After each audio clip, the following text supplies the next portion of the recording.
माँ का पूजन कैसे करें, क्योंकि अक्सर लोगों को ये मालूम है कि हमको ऐसे पूजन करना है, लेकिन नवरात्रियों में नव देवियों के पूजन और कन्या पूजन की हर दिन की विधि अलग अलग है, एक जैसी नहीं है। जब आप उनका पूजन करेंगे तो आपको उनका पूजन कैसे करना है, इस बात को आपको ध्यान में, क्योंकि आपने घट स्थापना करी होगी, आपने मां को विराजित किया होगा, आपने ज्योत भी अखंड या जैसी आपसे बनी होगी वैसे आपने जलाई होगी।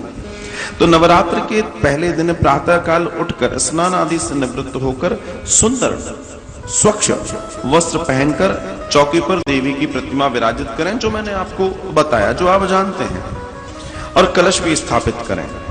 फिर मां शैलपुत्री का ध्यान कर व्रत का संकल्प करें। क्या होता है, हम नवरात्रि के व्रत करते हैं, ध्यान दीजिएगा, कुछ बारीकियां जान लीजिए। हम नवरात्रि के व्रत करते हैं, लेकिन नवरात्रियों में प्रत्येक दिन की देवी का अलग महत्व है, उसकी ऊर्जा अलग है। तो उस ऊर्जा के अनुसार अगर व्रत करेंगे तो व्रत तो कर ही रहे हैं, लेकिन अगर व्रत उस देवी के नाम से उस ऊर्जा से करेंगे तो आप में उस ऊर्जा का संचार होगा। अक्सर लोग क्या करते हैं, हम नवरात्रि के व्रत कर रहे हैं, लेकिन उन्हें उसका विज्ञान नहीं मालूम कि इस व्रत के पीछे का कारण क्या है। जब तुम्हें इतना मालूम है कि नवरात्रि में 9 देवियां हैं, तो 9 देवियों का स्वरूप अलग अलग है, विचार अलग अलग है, एक एक दर्शन उसका अलग अलग है। तो जो तुम व्रत कर रहे हो उस व्रत को फिर पूरा जियो, उसका पूरा लाभ लो, 100% लो। इस देवी भागवत कथा के माध्यम से हम यही जानने का प्रयास करेंगे कि हम इस विज्ञान को जानकर अपने जीवन को और महान कर लेंगे, और आप देखना इसके प्रभाव बदल जाएंगे आपके जीवन में, अनंत प्रभाव बदल जाएंगे आपके जीवन में। मां शैलपुत्री को सफेद रंग की वस्तुएं काफी प्रिय हैं, चूंकि वो श्वेत ही धारण करती है, इसलिए चंदन रोली से टीका कर मां की प्रतिमा पर सफेद वस्त्र और सफेद फूल अगर आप चढ़ाएं तो बड़ा सुंदर है।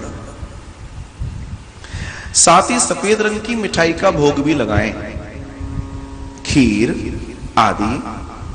इसलिए आज जब मां का पूजन हुआ आश्रम में, तो जब मां आई तो मां को जो प्रसादी वितरित की गई उसमें आपने देखा होगा खीर प्रसादी थी। आज बहुत सारी माताएं आके हमको आशीर्वाद देके गई, तो उनका जो भोग था वो क्या था, आज खीर का था। आज के दिन श्वेत सफेद बर्फी हो गई, सफेद जो भी होता है, तो आप अगर आज के दिन मां को भोग लगाएं तो सफेद चीज का लगाएं, उनको खीर खिलाएं, उनको जो दूध भी चलता है, सफेद बर्फी खोआ जैसा आप चाहो वैसा, ध्यान रखें इस बात का।